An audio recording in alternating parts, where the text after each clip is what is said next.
Part second of lesson second.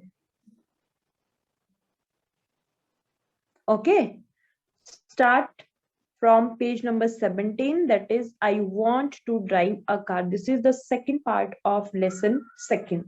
पहले भी मैंने बताया है जो आपका सेकंड लेसन है फ्लैमिंगो बुक का, that is divided into 2 parts. ठीक है, सेकंड चैप्टर के भी 2 पार्ट्स हैं. तो first part we have done and today we will start second part of lesson second and the heading of this part is I want to drive a car. मैं गाड़ी चलाना चाहता हूँ, मैं गाड़ी चलाना सीखना चाहता हूँ, मैं गाड़ियों का मैकेनिक बनना चाहता हूँ. जो इस पार्ट में, इस लेसन में, इस चैप्टर में जो कैरेक्टर का वो भी कोई और होगा, उसका जो डेस्टिनेशन होगी, तो उसका मोटिव है लाइफ का वो भी कुछ और है. जबकि जो हमने फर्स्ट पार्ट पढ़ा उसमें साहिब आपका मेन कैरेक्टर था. सो कीप इन माइंड कि अगर आपको टर्म्स में कोई क्वेश्चन आता है सेकंड से, तो सबसे पहले इसको कि कौन से पार्ट से जो है वो से पूछा गया है. तो पर्टिकुलर अगर साहिब वाले चैप्टर से पूछा गया होगा तो आप उसमें I want to drive car add नहीं कर सकते हो, उसमें आपके मार्क्स कट देंगे, वो गलत होगा. ठीक है, तो ध्यान में रखिएगा. I want to drive a car. Suppose start reading.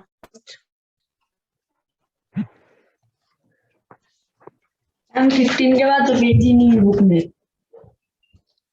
Yes ma'am page नहीं है 15 के बाद 16 17 मैम बीच के पेज में लिखा ऐसे है कैसे नहीं हो उसमें. सकता है? क्यों? ये ना मैम ने यहाँ पे लिखा है, मैम ये लिखा है इस पे, लेकिन इसमें नहीं लिखा अभी. बुक दिखाओ मुझे, बुक दिखाओ, show me book. It is not visible to me properly. Stable रखो कैमरा यहाँ पे है अपना. लिखा हुआ लेकिन. That is misprint. Yes ma'am. Okay, it's okay, it's okay. Priyanshu, Priyanshu.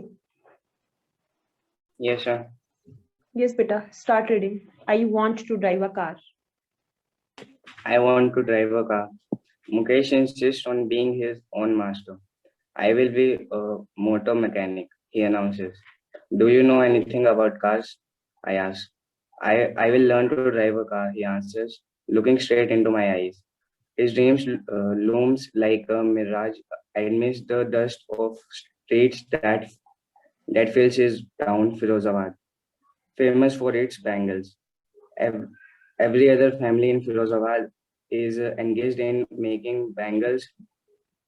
It is the center of India's glass-blowing industry, where families have spent generations working around furnaces, welding glass, making bangles for all the women in the lands, it seems. Mukesh Okay, family is... stop. जो second part है that is I want to drive a car. मैं गाड़ी चलाना चाहता हूँ, गाड़ी चलाना सीखना चाहता हूँ. Mukesh insist on being his own master. Just underline Mukesh because the main character of this part is Mukesh. First वाले पार्ट में साहिब था, सेकंड वाले पार्ट में मुकेश है, जबकि राइटर दोनों में ही सेम है. Is it fine, children? जो राइटर है दोनों पार्ट का दैट इज एनीस जंग.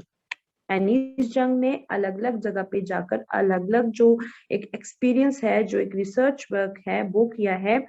तो फर्स्ट वाला था मुकेश का, जो कि क्या करते थे, रैपिंग का काम करते थे, दिल्ली के सीमापुरी एरिया में रहते थे, और वो जो थे एज में ये काम करना शुरू कर देते थे. अब दूसरी तरफ पढ़ेंगे एनीस जंग जो है वो फिरोजाबाद जो कि जाती है और वहां पर जाकर एक लड़के से मिलती है जिसका नाम मुकेश है. So Mukesh insists on being his own master. I will be a motor mechanic, he announces. Mukesh जो था उसका सपना था insist on being his own master. मतलब मुकेश एक ऐसा काम करना चाहता था जिसमें वो खुद का मास्टर हो। खुद का मास्टर, जैसे कि आप देखिए टीचर है, जैसे मैं जो हूँ वो इंग्लिश की टीचर हूँ, तो मैं जो हूँ वो इंग्लिश की टीचर इसलिए बनी हूँ क्योंकि मैं चाहती थी कि मुझे इंग्लिश की हर एक चीज का पता हो। जरूरी नहीं हर एक चीज का पता होगा, क्योंकि ये जो सब्जेक्ट्स हैं, कोई भी काम है वो बहुत ज्यादा वास्ट होता है, लेकिन फिर भी कहीं ना कहीं हमारा उसमें इंटरेस्ट होता है तो हम उस लाइन की तरफ हैं। कोई अगर ड्राइवर बनता है तो उसको बहुत ज्यादा इंटरेस्ट होता है गाड़ियों को चलाने में, अलग करने में, इसलिए वो ड्राइवर्स बन जाते हैं। तो मुकेश जो था वो मतलब एक ऐसा काम करना चाहता था जिसमें उसे गुलामी ना करनी पड़े, जिसमें वो मतलब परफेक्ट हो। वो एक ऐसा काम करना चाहता था जिसमें उसका इंटरनली विल पावर, उसका मन जो था वो करे। जैसे कि कुछ लोग सिंगर्स बनना चाहते हैं, तो अगर हम उन्हें जबरदस्ती बोलें कि बेटा आप जो वो एमबीबीएस कर लो, आप नीट क्वालिफाई करो, तो वो नहीं कर सकते, और जबरदस्ती अगर वो कर भी लें तो वो उस काम को नहीं कर पाते, बिकॉज वो इंटरनली उस काम को करने के लिए इंटरेस्टेड नहीं होते हैं। तो मुकेश भी जो उसके मन में कोई इच्छा थी किसी काम को करने की, अपनी लाइफ में कोई प्रोफेशन आगे चलाने की, वो उसकी क्या थी? I will be a motor mechanic. तो वो क्या थी कि मैं बड़ा होकर मोटर मैकेनिक बनूंगा। ही अनाउंसेस, अनाउंसेस मतलब उसने बोला। पूछा किसने? राइटर ने। And who is the writer of this lesson? That is Annie's. Do you know anything about cars? I ask.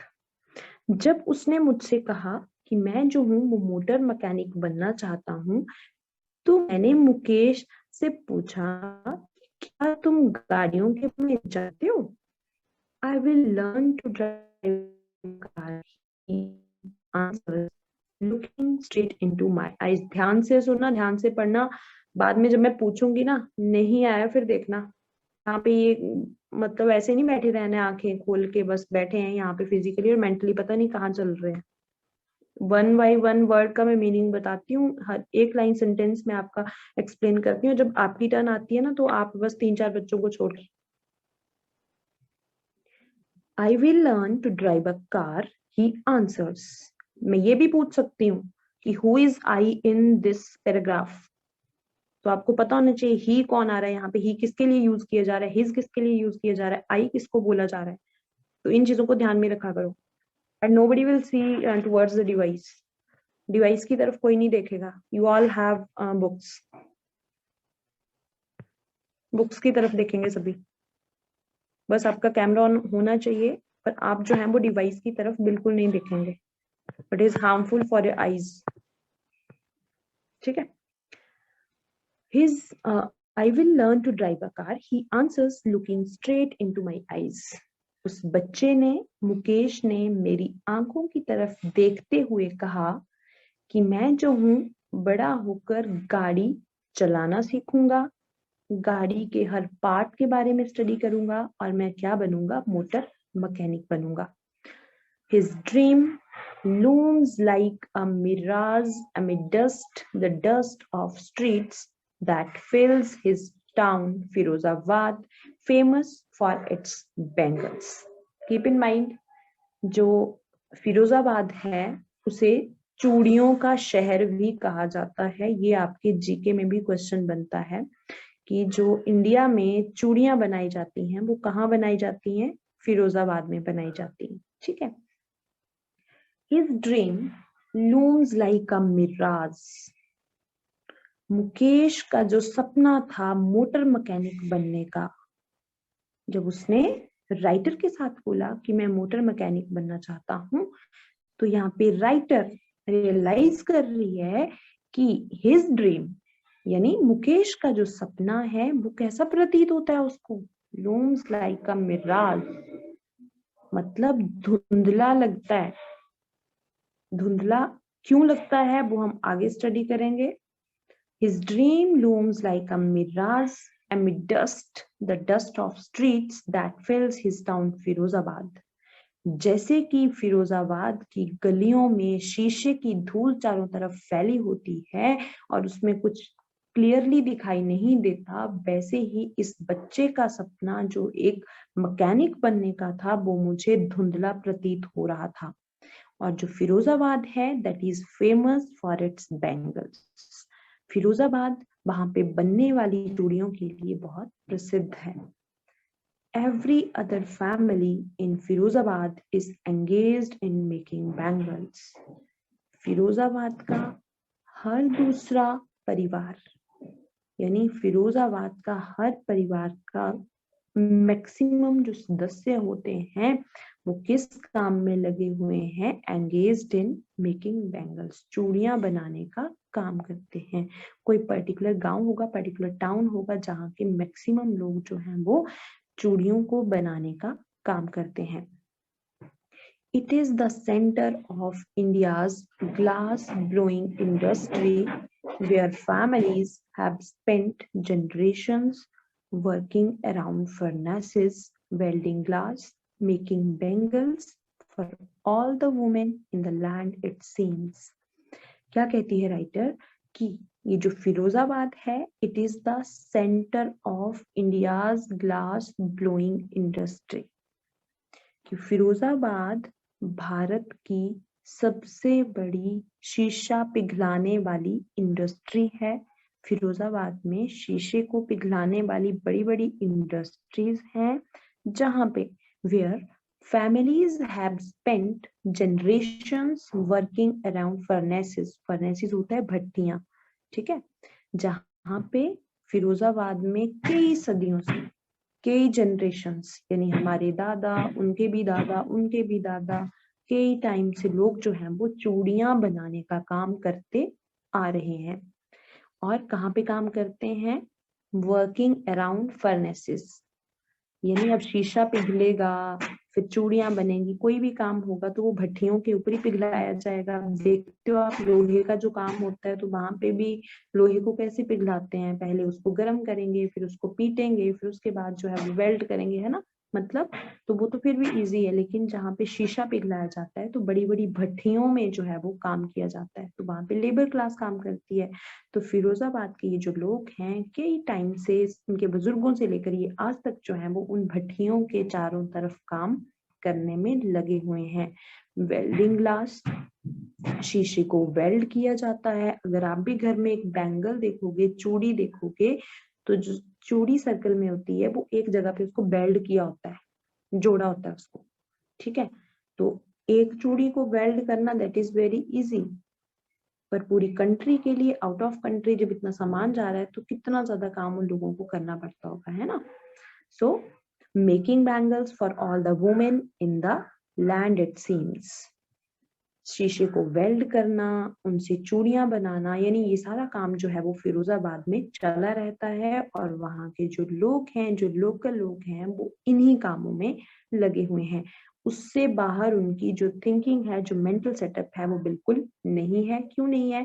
क्योंकि उनको लगता है कि हमारे मम्मी पापा, हमारे दादा दादी, हमारे उससे भी जो पिछले दादा दादी थे वो यही काम करते आ रहे हैं, तो हम भी जो है वो, हमें भी इसी काम को आगे कंटिन्यू करना है। बहुत अच्छी बात है, करना चाहिए। लेकिन ये ऐसा भी होता है कि मान लो कि 50 लोग उस काम को कर रहे हैं, बिलिंगली 30 कर रहे होंगे, 20 जो होंगे उनको जबरदस्ती वो करना पड़ रहा होगा। हो सकता है कि उनमें से कोई एक बहुत अच्छा ड्राइवर हो, उनमें से कोई एक बहुत अच्छा टीचर भी बन जाए, लेकिन जब तक उन्हें गाइडलाइन नहीं मिलेगी वो बेचारे उसी काम को करते रहेंगे। तो एक्चुअल में राइटर का बोलने का मतलब यहाँ पे यही है कि वहां पे अवेयरनेस नाम की कोई चीज नहीं है। बच्चों को जन्म से सिखा दिया जाता है कि ये हमें जो है वो काम करना ही पड़ेगा, आप इसके अलावा कुछ और नहीं सोच सकते हो। यहाँ तक समझ में आया?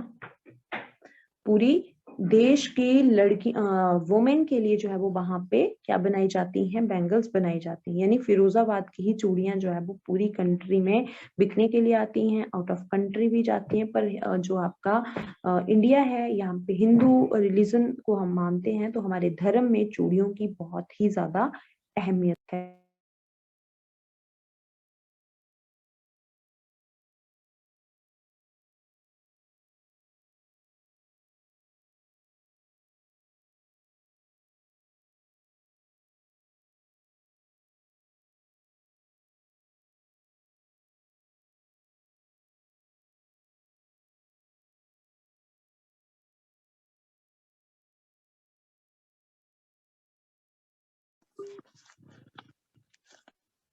ओके बेटा, ओके नैन्सी, इससे आगे रीड आउट करो. Mukesh family is among them. Mukesh family is among them. None of them know that it is illegal for children like him to work in the glass furnaces with high temperatures, in dingy cells without air and light, and that the law, if enforced, could get him and all those 20,000 children out of the hot furnaces where they slog their daylight hours, often losing the brightness of their eyes. Mukesh eyes beam as he volunteers to make me home, which he proudly says is being revealed. We walk down stinking lanes choked with garbage, past homes that remain hovels with crumbling walls, wobbly doors, no windows crowded with families of humans and animals coexisting in a primeval state. He stops at the door of one such house, bangs a wobbly iron door with his foot, and pushes it open. We enter a half-built shack.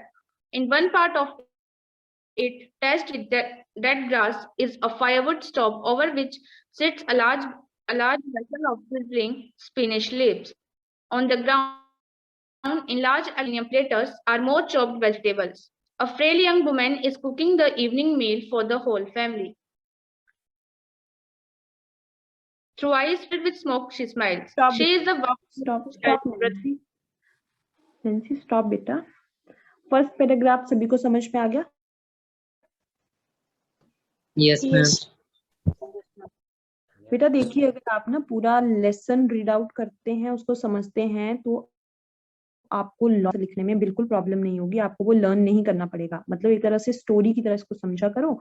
Story की तरह समझ लिया, फिर आप easily कुछ भी उसमें लिख सकते हो. क्योंकि लॉन्ग क्वेश्चन में कोई आपको ऐसी मतलब यू कैन से कि कोई रिस्ट्रिक्शंस नहीं होती हैं कि आपने पर्टिकुलर इसी कंटेंट के बारे में लिखना है. जब 8 मार्क्स का, एंड यहाँ से मैंने पहले भी बताया कि 8 मार्क्स का ही क्वेश्चन आएगा लॉन्ग, और आएगा भी सिर्फ एक. ठीक है, तो लॉन्ग के लिए आपको पूरा चैप्टर, पूरा लेसन फुली थॉरली आपको आना चाहिए. ओके चलिए. Mukesh family is among. पहले राइटर ने बता दिया कि फिरोजाबाद में जो है वो बहुत सारी फैमिलीज के लोग जो हैं वो, चाहे वो औरतें हों, चाहे वो वहाँ के मेल्स हों, चाहे वो बच्चे हों, चूड़ियां बनाने का काम करते रहते हैं. और उन्हीं परिवारों में से एक परिवार मुकेश का भी है. Mukesh family is them. Mukesh का परिवार भी उन्हीं परिवारों में से एक है. None of them know that it is illegal for children like him to work in the glass furnaces with high temperatures. कोई भी इंसान, वहां पे रहने वाले जितने भी लोग हैं, उनमें से none of them, उनमें से एक भी आदमी know that it is illegal.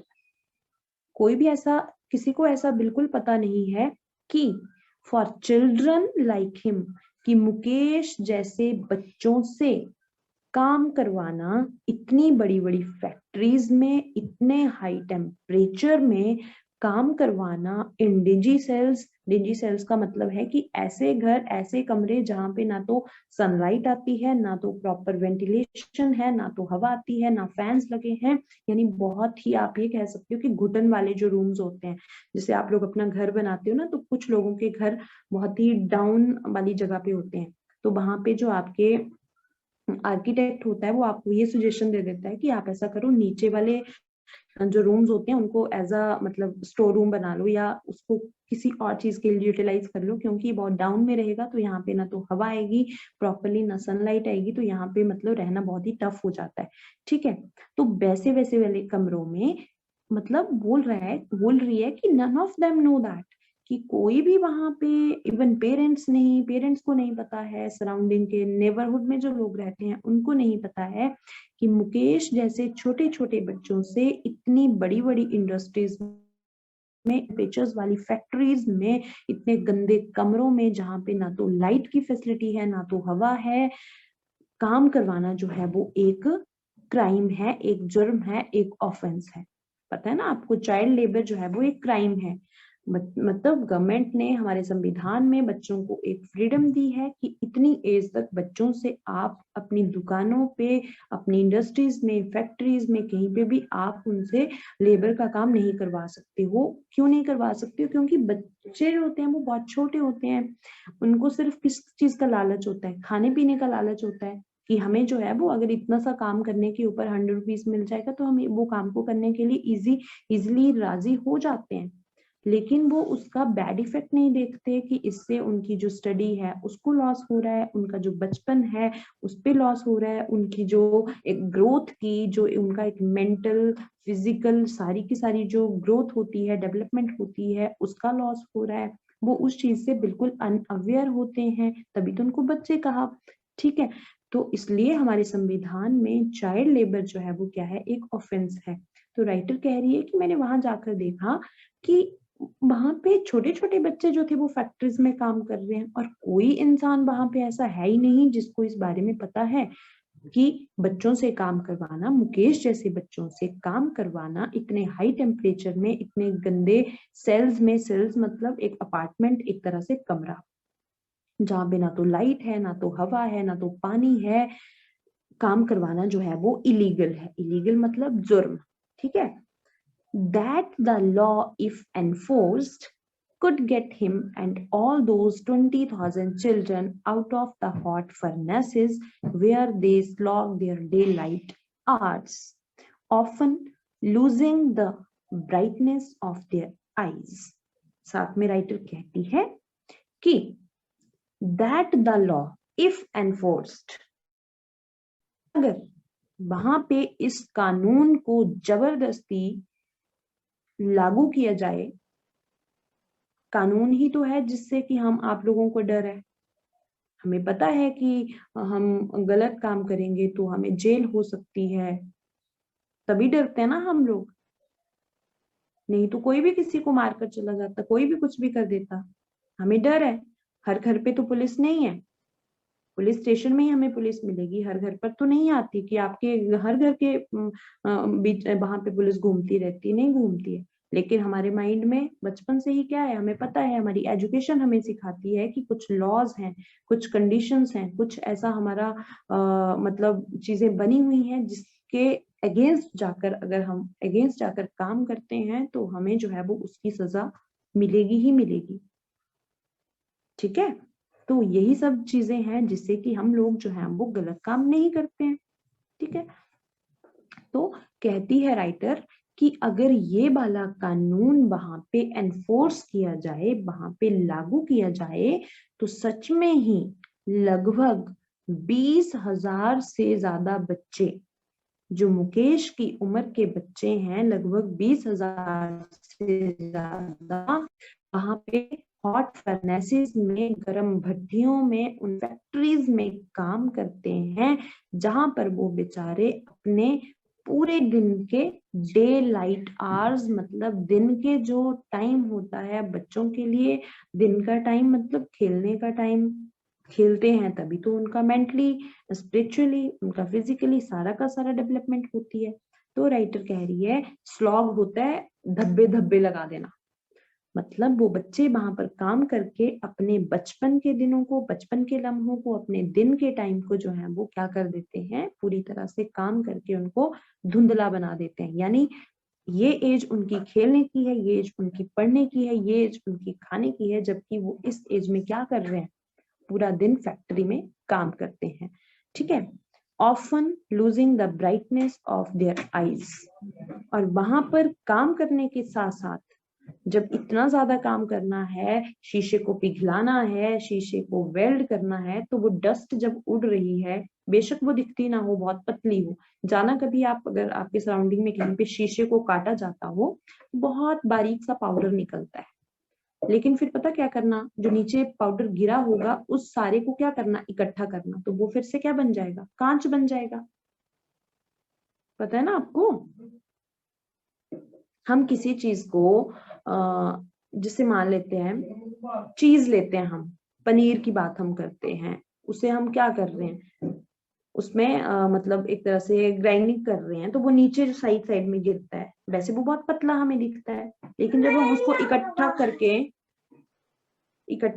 उसको इकट्ठा कर देते हैं तो वो फिर से चीज बन जाता है। तो सेम है शीशे की बात है कि जब उस शीशे को वो बच्चे काटते होंगे, उसको कहीं पे वेल्ड करते होंगे, तो कहीं ना कहीं वो डस्ट, जो शीशे की कांच की जो डस्ट उड़ रही है, उससे उनकी आंखों की रोशनी जो है वो क्या हो रही है,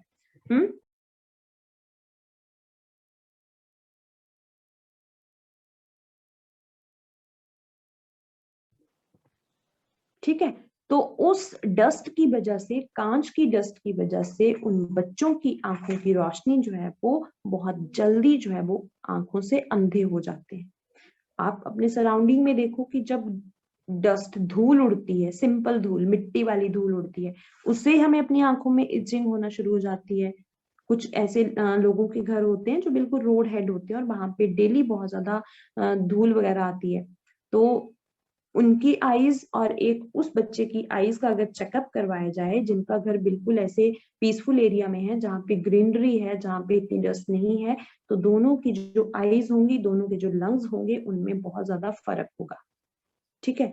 तो ये तो हम मिट्टी की बात कर रहे हैं, मिट्टी वाली धूल की। लेकिन सोचिए, जहाँ पे शीशे की धूल वो उड़ रही है, पूरा दिन वो बच्चे उस इंडस्ट्री में काम करते हैं, तो उनकी आंखों पे उनका कितना बैड इफेक्ट होता होगा, यू कैन थिंक वेल। ठीक है। तो यहाँ पे राइटर ने यही कहा कि वैसे तो उन लोगों को पता ही नहीं है कि चाइल्ड लेबर जो है वो ऑफेंस है, लेकिन अगर इस कानून को वहां पर एनफोर्स कर दिया जाए तो लगभग 20,000 बच्चे जो हैं वो उस जेल से, जेल मतलब उन तपिश भरी फैक्ट्रियों से काम करने से उनको बाहर निकाला जा सकता है, जिससे कि उन बच्चों की आंखों की रोशनी चली जाती होगी, उन बच्चों का बचपन छिन जाता है, उन बच्चों को पढ़ने के लिए बिल्कुल टाइम नहीं मिलता, कोई गाइडलाइंस नहीं मिलती। ठीक है। Mukesh eyes beam as he volunteers to take me home। कहती है मुकेश eyes beam, मुकेश की जो आंखें थी उनमें मैंने एक बहुत ही अच्छी, यू कैन से, चमक देखी, जब as he volunteers to take me home, वो मुझे अपने घर ले जाना चाहता था। मुझे मतलब किसको, राइटर को। मुकेश की दोस्ती जो थी वो एनिस जंग के साथ हुई। ठीक है। मुकेश की दोस्ती किसके साथ हुई, राइटर के साथ हुई। फिर वो दोनों अच्छे फ्रेंड बन गए। तो मुकेश चाहता था, और ऑब्वियस सी बात होती है, जो इस तरह के बच्चे होते हैं, जो बहुत ही ऐसी फैमिलीज के बच्चे होते हैं, अगर आप उनसे बहुत प्यार से बात करोगे, थोड़ा सा गाइड करोगे, तो ये बच्चे बहुत ही ज्यादा हैप्पी होते हैं और इनको बहुत अच्छा लगता है कि इस तरह के लोग जो बहुत ही अच्छी पर्सनालिटीज होती हैं। अच्छी पर्सनालिटी का मतलब ये नहीं होता कि अच्छे कपड़े पहन लिए, आपका मेंटल सेटअप वैसा होना चाहिए, आप हेल्पफुल नेचर के होने चाहिए, आप किसी को पॉजिटिव गाइड की तरह, आप किसी को गाइड करने वाले होने चाहिए। आपको लगे कि मेरी हेल्प करने से, अगर किसी बच्चे का, कोई बच्चा एजुकेट, मतलब मंदिर में पैसे चढ़ाने से बेटर होता है किसी ऐसे बच्चे की हेल्प कर दो जो पढ़ना चाहता है, लेकिन ड्यू टू सम सर्कमस्टांसेस ही और she can not study, so that is the best help. ठीक है। तो उन लोगों को हायर पर्सनालिटीज में काउंट किया जाता है। अदरवाइज तो पूरे देश में बहुत अच्छे अच्छे अमीर अमीर लोग हैं, बहुत अच्छे अच्छे लोग हैं, लेकिन क्यों जो है वो स्वामी विवेकानंद जी को ही आपको जो है वो हम याद करते हैं, क्यों भगत सिंह को ही किया जाता है, क्यों महात्मा गांधी को ही किया जाता है, राष्ट्रपिता किसी और को क्यों नहीं बोला गया। ऐसी बहुत पर्सनालिटीज आप देखते हो, है ना। अदरवाइज तो पाखंड तो बहुत चल रहा है, लेकिन एक्चुअल पर्सनालिटीज कौन होते हैं। अटल बिहारी वाजपेयी जी को ले लीजिए आप, उनकी कभी आप जो उनकी पोइट्रीज हैं उनको पढ़ना, उसमें उनकी सोच को देखना। कोई भी पोइट होता है, उसकी जो एक्चुअल थिंकिंग होती है वो उसकी पोइट्रीज में होती है, उसकी राइटिंग्स में होती है। अब एनिस जंग जो है उसकी राइटिंग है ये, जो हम अभी स्टडी कर रहे हैं।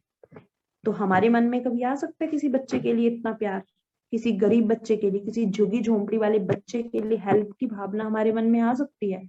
नहीं आएगी, क्योंकि हम लोगों का तो सोच इतना सा है कि नहीं, ये बच्चे तो बहुत ही गंदे से हैं, इनके आप बात नहीं करते हो।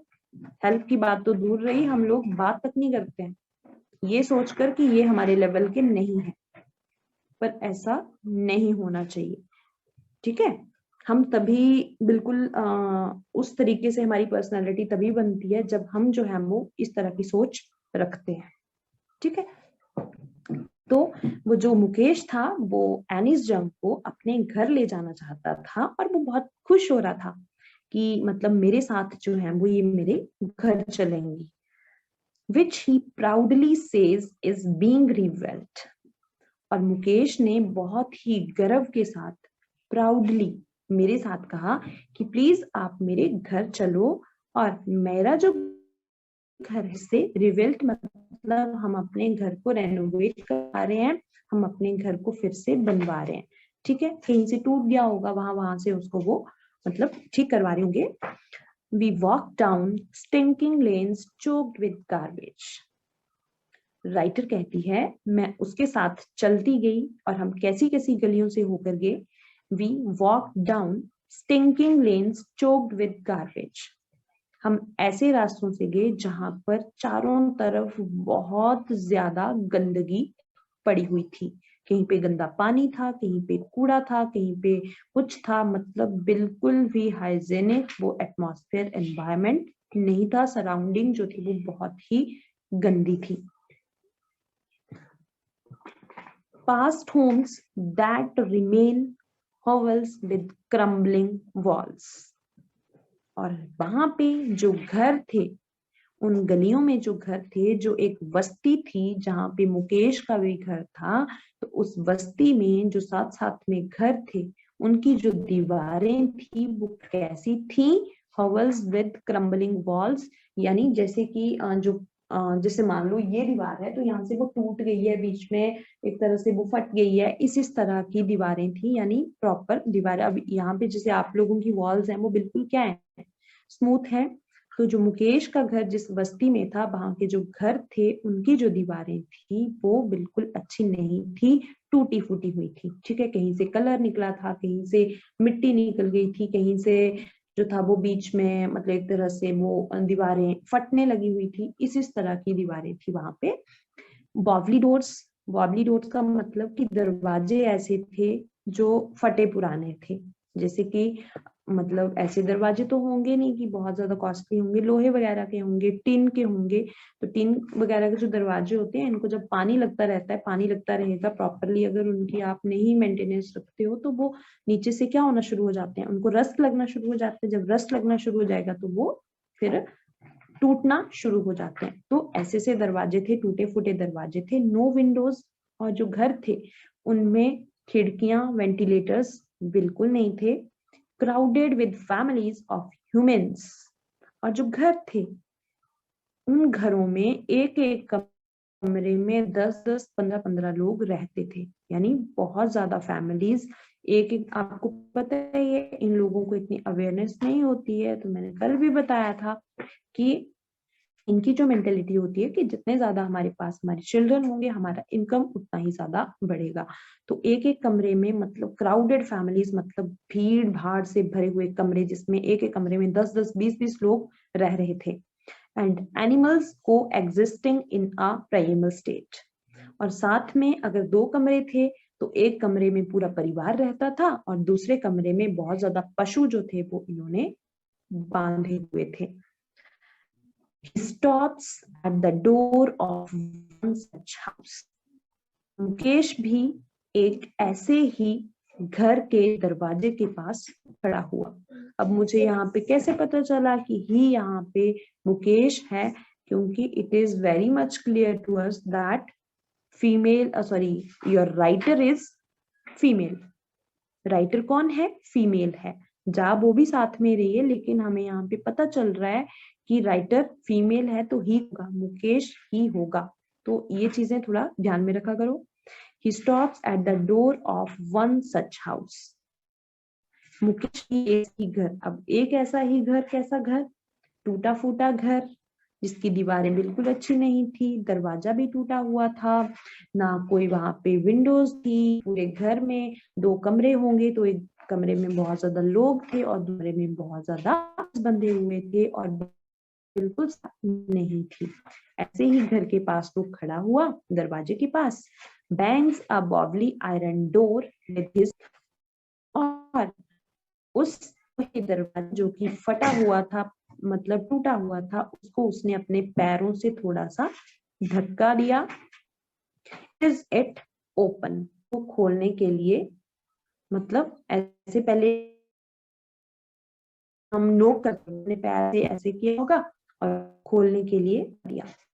We enter a half built shack, दरवाजा बिल्कुल खुला,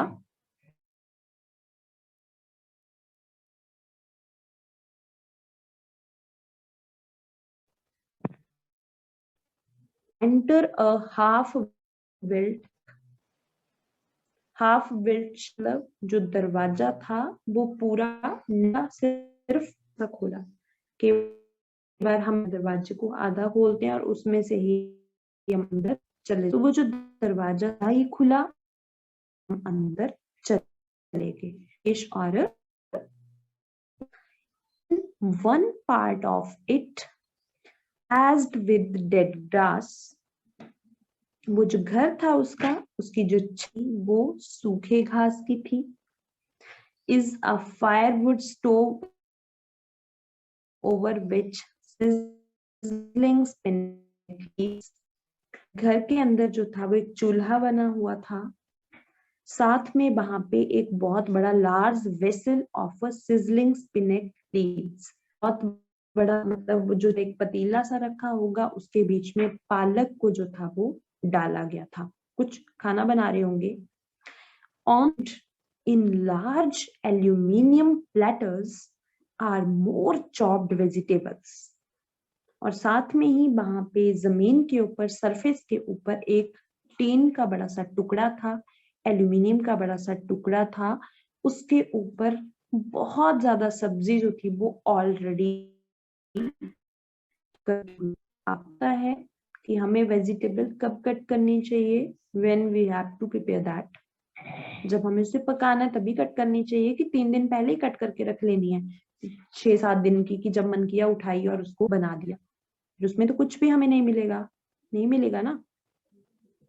तो यहाँ पे बता रही है, ये सिचुएशन बता रही है राइटर कि ये मजाक नहीं उड़ा रही है, ये बता रही है कि क्यों ये बच्चे जो हैं वो पोषण, क्यों इन बच्चों को बीमारियां होती हैं, क्यों ये बहुत टाइम तक जिंदा नहीं रह पाते। Reason is this: poverty, unawareness, illiteracy and बहुत कम एज में जो काम करना ये शुरू कर देते हैं, ये सारी चीजें जो है वो क्या है इसके लिए रिस्पॉन्सिबल है।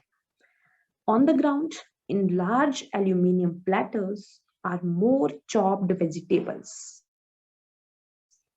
प्लेट में एल्यूमिनियम का एक टुकड़ा था, एक तरह की शीट थी जिसके ऊपर बहुत ज्यादा सब्जियां जो थी वो काट कर रखी हुई थी। A frail young woman is cooking the evening meal for the whole family. एक छोटी उम्र की औरत, अब यहाँ पे यंग वुमेन क्यों बोला, क्योंकि इन लोगों के मतलब जो कस्टम्स होते हैं, इन लोगों का जो थोड़ा सा दायरा होता है वो बहुत कम होता है, और ये बहुत छोटी उम्र में ही लड़कियों की और लड़कों की शादियां कर देते हैं। यानी जब उन लड़कियों का टाइम खेलने का होता है 12, 13, 13, 14 ईयर्स में जो है वो, अब जैसे आप लोग हैं, आप लोग तो 17 के हो गए होंगे, 13 में तो आई थिंक 9th वगैरह क्लास में होते हैं, तो तब तो बच्चों को अपना ही पता नहीं होता है, तो how they can manage with the family. तो यहाँ पे बोला यंग, ठीक है, तो एक छोटी सी औरत, छोटी उम्र की औरत जो थी वो क्या कर रही थी, cooking the evening meal for the whole family. एक छोटी उम्र की औरत पूरे परिवार के लिए जो थी वो शाम का भोजन बना रही थी।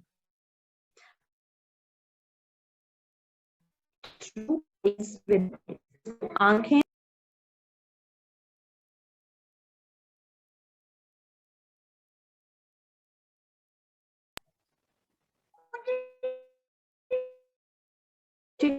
through her smoke she smiles, उस लड़की की, उस औरत की जो आंखें थी वो धुएं से भरी हुई थी। अब धुएं से क्यों भरी थी, क्योंकि वो चूल्हे में खाना बना रही थी। तो अब चूल्हे में बनाना मतलब कि बार बार आग जलानी पड़ती है, तो आग जलाने के लिए तो मतलब बहुत ज्यादा क्या चाहिए, हमें एनर्जी चाहिए। तो उस लड़की की, मैं तो उसको लड़की ही बोलूंगी क्योंकि आगे आप स्टडी करेंगे कि सच में वो लड़की है। तो उस बच्ची की जो आंखें थी, शादी उसकी बहुत कम एज में करती है, लेकिन उसकी जो आंखें हैं वो धुएं से भरी हुई थी। धुएं से भरी हुई आंखों से उस औरत ने मेरी तरफ स्माइल की। She is the wife of, औरत थी वो मुकेश के बड़े भाई की क्या थी, पत्नी थी। Not much older in years. उस लड़की की, उस औरत की जो एज थी वो बहुत ज्यादा नहीं थी। She has begun to command respect as the बहू। लेकिन इतनी कम में उस बच्ची ने जो था वो एक बहू का जो किरदार होता है, बहू की जो रिस्पॉन्सिबिलिटीज होती हैं, वो सारी संभालना शुरू कर दी थी। The daughter in law of the house, वो उस घर की डॉटर इन लॉ, बहू को ही डॉटर इन लॉ बोला है यहाँ पे, पता ही आपको। डॉटर इन लॉ थी इन चार्ज ऑफ 3 men। वो उस घर के 3 जेंट्स को संभाल रही थी। कौन थे वो? हर हस्बैंड, एक उसका पति जो कि मुकेश का बड़ा भाई है, साथ में मुकेश और उनके पापा भी। When the older man enters, she gently withdraws behind the broken wall and brings her veil to her face. जैसे ही मैंने देखा कि उस घर के अंदर मुकेश के पापा ने एंटर किया, when the older man, older मतलब घर का सबसे बड़ा आदमी, older man एंटर हुआ, she gently withdraws behind the broken wall। उसने क्या किया, एकदम से उसने अपना मुंह उस टूटी हुई दीवार की तरफ किया and brings her veil closer to her face, और जल्दी से, वेल होता है घूंघट, जल्दी से अपने दुपट्टे के साथ अपने चेहरे को पूरे को ढक लिया, यानी घूंघट पहना। As custom demands, daughter in law must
elders.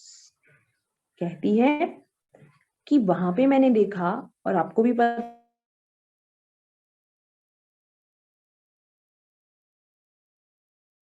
जो घर की बहुएं होती हैं, जो डॉटर इन लॉ होती है, उसको मस्ट वेल देयर फेसेस, चेहरा क्या करना पड़ता है, अपने चेहरे को ढकना पड़ता है, अपने चेहरे पे घूंघट पहनना पड़ता है before mail elders.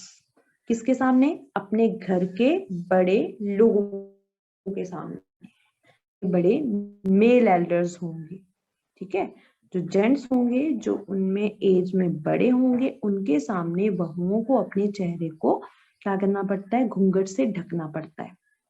In this case, the elder is an impoverished Bengal maker. Writer कहती है लेकिन मैंने एक चीज नोटिस की कि एल्डर तो बोला लेकिन एल्डर सिर्फ एक क्या है, चूड़ियां बनाने वाला ही तो है. जो काम वो कर रही है वही काम वो कर रहा है. तो फिर इतनी ज्यादा पाबंदियां क्यों? In this case, the elder is an impoverished Bengal maker. यहाँ पे जो घर का बड़ा व्यक्ति था वो सिर्फ एक चूड़ियां बनाने का ही काम करता था. Despite long years of hard labor, first as a tailor, then a Bengal maker, he has failed to renovate a house, send his 2 sons to school. कहती है कि मैंने जहां तक नोटिस किया कि जिसे एल्डर कहा जा रहा है उस व्यक्ति ने अपनी जिंदगी में कई सालों तक हार्ड काम किया होगा, हार्ड लेबर की होगी. सबसे पहले उसने टेलर का काम किया, फिर उसने चूड़ियां बनाने का काम किया. इतना काम करने के बावजूद अगर वो he has failed to renovate a house, वो अपने घर को भी रेनोवेट नहीं करवा पाया. Send his 2 sons to school, उसने अपने बच्चों को स्कूल तक नहीं भेजा. All he has managed to do is teach them what he knows, the art of making bangles. ना उसने बच्चों को स्कूल भेजा, ना उसने बच्चों को पढ़ाया, ना उसने अपने घर को रेनोवेट किया. अगर उसने अपने जिंदगी में कुछ किया तो वो सिर्फ ये था कि अपने बच्चों को जन्म से सिखा दिया the art of making bangles, की जैसे मैं चूड़ियां बनाता था तुम भी चूड़ियां बनाने का ही काम करोगे. यहां तक समझ में आया? Yes, ma'am. कल मैंने ये दोनों पैराग्राफ आपसे पूछने हैं properly. Is it fine? Yes, ma'am. Yes, ma'am. Yes, ma'am. Yes, ma'am. क्या है इसमें? मुकेश है जो कि उसका एम है मोटर मैकेनिक बनने का, वो मोटर मैकेनिक बनना चाहता है. और राइटर जो है वो उससे मिलती है तो राइटर को बड़ा बुरा लगता है कि इतनी कम एज में जो बच्चे हैं वो फैक्ट्रीज में काम करते हैं, बहुत हाई टेम्परेचर में काम करते हैं, बिना एयर लाइट के काम करते हैं. आप लोग काम नहीं करते हो, आप लोग सिर्फ स्कूल आते हो. तो अगर आपके स्कूल में आपको फैन की फैसिलिटी ना दी जाए गर्मियों में तो क्या आप सरवाइव कर पाओगे? आपको अच्छा पानी ना मिले, आपको दिन में मतलब सिर्फ आधा घंटा ही पानी मिले सिर्फ, तो आप सरवाइव कर पाओगे? आपके रूम में वेंटिलेशन ना हो क्लासरूम में तो आपको घुटन होगी. तो आप तो सिर्फ आपने सिर्फ वहां पे आकर बैठना है, लिखना है. ये बच्चे तो वहां पे जाकर काम कर रहे हैं. तो राइटर को ये चीज बुरी लगी कि क्या कोई भी ऐसा इंसान है ही नहीं जिसको अवेयरनेस ही नहीं है कि बच्चों से फैक्ट्रीज में काम करवाना, चाइल्ड लेबर जो है वो एक ऑफेंस, और वो चाहती है कि इस कानून को लागू करवाना चाहिए जिससे कि जितने भी बच्चे हैं जो फैक्ट्रीज में काम करते हैं, जो इतने हाई टेम्परेचर्स में काम करते हैं, कितने तो मर जाते होंगे, ठीक है, तो वो क्या हो सकते हैं, फ्री हो सकते हैं. फिर वो उसके घर जाती है, मुकेश के घर जाती है. मुकेश के घर में जाकर देखती है कि उनकी कंडीशन बहुत बुरी थी, उनका घर टूटा फूटा था, पूरे सराउंडिंग में जितने भी घर थे वो टूटे फूटे थे, और वहां पे कोई हाइजेनिक मतलब वो नहीं थी, व्यवस्था नहीं थी. खाना ऐसे मतलब बिना ढका हुआ पड़ा है, एंड सब्जियां पहले से काट रखी हैं. एक रूम में एनिमल्स बंधे पड़े हैं, ना उनकी कोई सफाई है, ना घर की कोई मतलब क्लीनलीनेस बिल्कुल नहीं है. तो ये सारी चीजें उसको बहुत बुरी लगती हैं. It is sufficient for today and on tomorrow I will ask about these paragraphs. So come with preparation and don't leave the class in between. In starting I had 52 children and now only 35. Okay.